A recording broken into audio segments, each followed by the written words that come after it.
Welcome to our channel. And welcome sa atong mga new viewers ug ayaw mo kalimot sa pag-subscribe sa atong YouTube channel sa Radio Drama Bisaya. O click na lang pud mo sa notification bell below aron ma-notify mo sa atong mga bagong uploads. And daghang salamat sa pagpadayon ninyong pagsuporta o pagpadayong pagpaminaw sa atong mga nagkadaiyang drama Bisaya. Maong just chill and relax and enjoy the drama. Tierra del Sur. Iho Joe Marie. Wa kini kalainan sa kaso sa patayng lawas ni Aning Bay Darwin. Nga kalitra sab kay nawa. Ug hangtod karon, wa na gyud hibawi ug hain na. Iho Joe Marie. Dili ka kini binuhatan sa mga antagonista. Dili ka ha? Oh, Papa Maynard. Pero, kung sila man, maglisod kita sa pagtumbok kanila. Di bod maayo nga magpatakal ang tagpamasangin. Ay, husto ka, Iho Joe Marie. Nalubog na gyud kining hitabo, Pa Maynard. Nisamot nga lisod na kayong sabton ang mga panghitabo. Iho Joe Marie. Pila na ba gyud ay ka mga kulto ang aktibong naglihok karong panahon, Pa?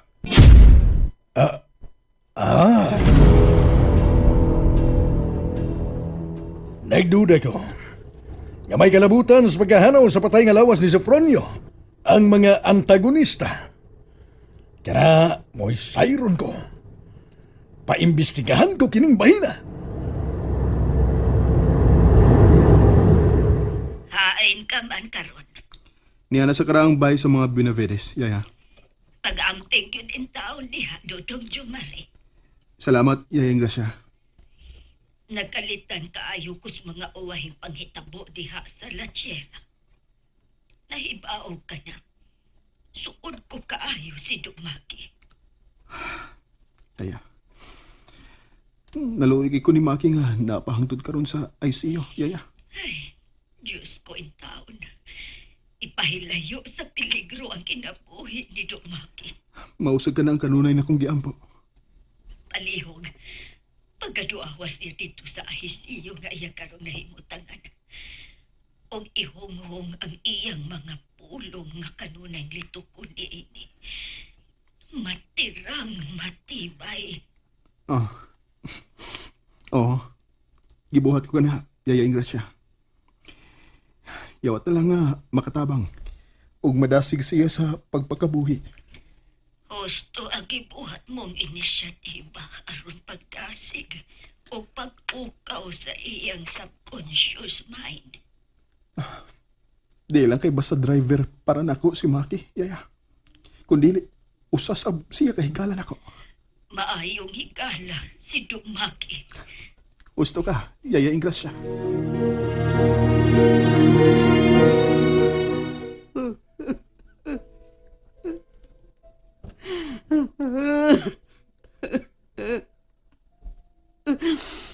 Sir Millard, Dong Jomari.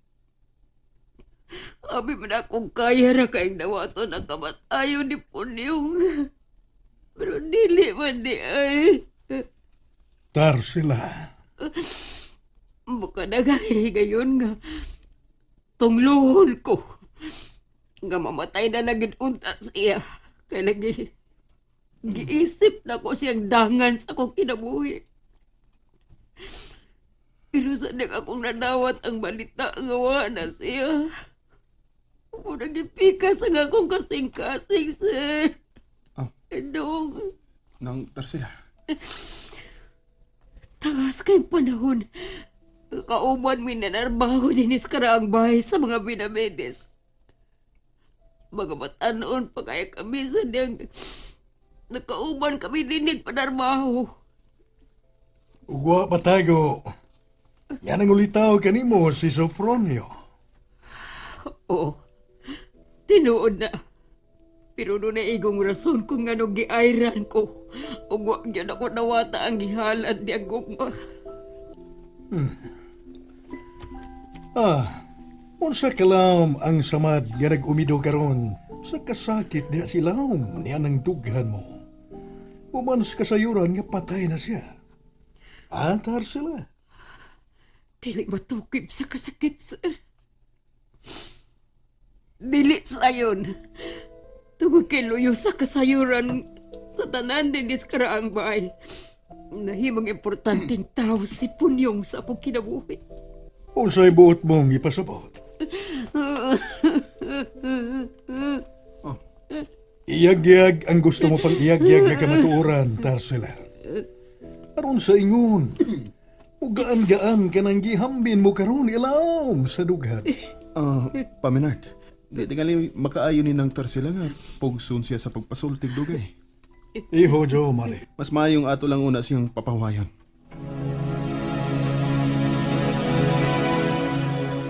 May namatikdan ko karon kang Tarsila. Mao ba day? Pa? Sa tantong pagpahungaw niya sa mga gitipigan niya ilawom sa iyang dugan. Nagkanam og kausab ang iyang kinaiya. Murag nakabantay sa guniya na, Paminard. Nagtuog yung ko. Nga ang sobrang kasuko niya kang Punyong, doon na kinikalimbigitan sa kagahapon nga silang duhara ang nasayod. Murag gusto kasi mong pangagpas pa. Kay nakita na ko karon ang lahi na nga ng Tarsila. Nga sa ato pa, doon na ginay bugat nga rason kung ganong ingon siya ni Adto o kinaiya. Kay tingali, dramatic ang iyang gihambing nga kagahapon. Puno sa misteryo og daghang mga tanghaga, nga naglimin sa kinabuhi niya ng Tarsila Iho Jomari. Paminard, Kung gipasagdan mo pa lang siya kaganiha, nga mo pahungaw sa iyang mga kasakitan, siguro, laing revelasyon na usab sa pinakatagong sikrito mo'y iyang buhian. kung nandun na magani, Paminard, may hustong timing. May hustong timing na gihapon, unya alang ni anak. Gusto ka, Iho Jomari.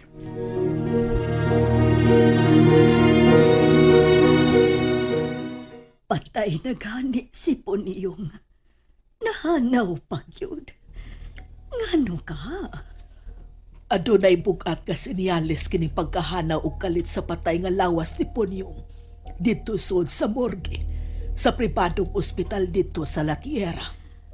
Ma'am Rolahida, hapit na kita mag-abot sa nagsanga nga daan. Og di ana unyang higayon. Masayra nato kinsa gyud ang matuod nga Dios. Ang inyo bang Kristo o ang among Satano di Luciferus Sulfatos? Ayaw og ipatigbabaw ang gugma kay tingali og mahisama ka ni Tarsila. Ingrasya, Dili bag-o alang kanako. Kanang ingon ni anak na balita. Kay sama sa higala nila ni Dong Jomari, nahanaw sab ang patay ni ining lawas. husto ka. Si Toribio sab nga narisgrasya. Wasab makita sa iyang pamilya ang patay ni ining lawas. Lahi ang iyang mga kaso. Kay wa may na-recover nga patay lawas. Sila si Darwin og Punyong ang may pagkaparihas kay gideklarar ng patay sa doktor. Gisud sa morgue apan nahanaw. Oh, hinuon sab. Ug kay naghisgot ka man og susamang kaso ni Toribio. Hisgutan na lang sab nato si Anhing Barceno. Oh, Dili ba nga gidagit man siya? Una na sayran na lang nga gipatay. Apan hangtod karon, wa na gyud ma-recover ang patay niyang lawas. husto na. Igo na ana Ingrasya. Di na kita maghiskot bahin sa kamatayon ni Anhing Barceno. Ma'am Rolaida, Dugay nang patay si Barceno. kung pananglit mo pa siya hangtod karon. Unya na ana si Sir Minard sa imong kinabuhi. Kinsa nila ang imuhang pilion?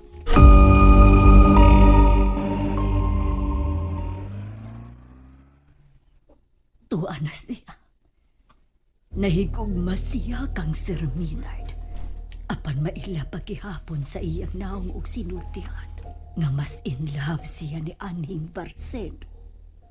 Ay, kani adto Sa bag-o pa lang gidungog nga patay na si Barsino. Ako lang tingali ang wa mo to. Kay gibati ko gyud nga dako pa siyang buhi. Apan karon, tungod sa kadugay ng panahon sukat ni ato. Hinay-hinay na kumituo nga tinuod gyud di ay patay na siya. Patay na gyud si Barsino.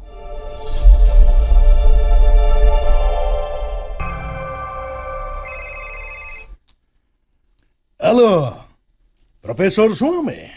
Senyor Pidan Puidapides, usa na update sa Soprodyo. Kisa ko saya patay lawas, ha? Wa ko'y laing gidudahan. Ang mga antagonista. Osa, Tingali og ilang gi-eksperimentuhan ang patayng lawas ni Sofronio. kita himo ani pakisusi, ha? O kita sang protesta palakon dinal sa ilabuhat.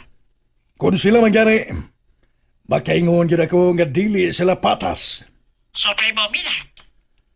Kung ila man gani kitang giduwa-duaan, pues suklan ta sila sa duwa nga gusto nila, Professor. Ha? Dili kita magpakahilom lang niini. Kinahanglan nga may risbak nga himuon ang kapatiran sa espiritual batok sa tiwalag nga grupo sa mga antagonistang elitista.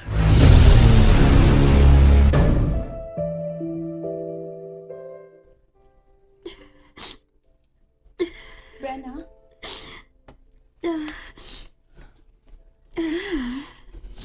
Nagilak na sa lagi ka.